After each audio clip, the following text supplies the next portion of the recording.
si l'on embarquait là, maintenant, pour l'Azerbaïdjan?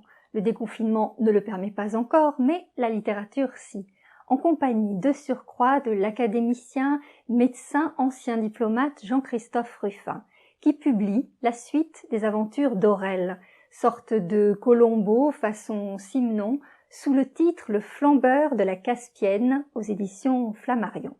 Direction Bakou, capitale de l'Azerbaïdjan ex-soviétique, où l'attachant petit consul que certains d'entre vous connaissent déjà se verrait bien couler des jours heureux. Sauf que, il devra pour cela résoudre la plus folle de ses enquêtes et faire toute la lumière sur le décès de madame l'ambassadrice, dont la beauté ne l'a pas laissé totalement indifférent.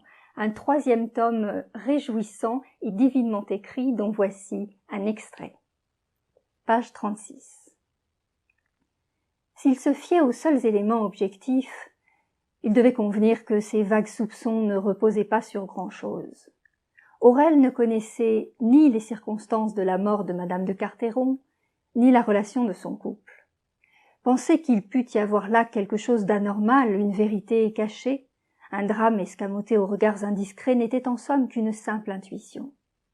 Il n'entendait cependant pas la négliger. À l'origine de ses enquêtes, il y avait toujours des intuitions, c'est-à-dire les fruits souvent à peine mûrs de son inconscient. Jamais encore, cependant, il n'avait suivi une piste aussi fragile, démarré sur un soupçon aussi vague, étayé par aussi peu d'éléments. C'est la violence que lui avait fait subir l'ambassadeur qui le poussait à écouter cette imperceptible voix.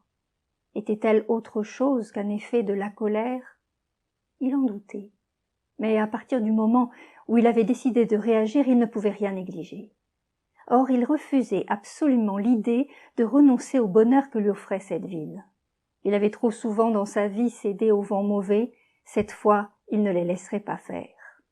Allongé sur le dos, il tira jusqu'au menton un couvre-lit rouge matelassé qui sentait la poussière. Il frissonnait.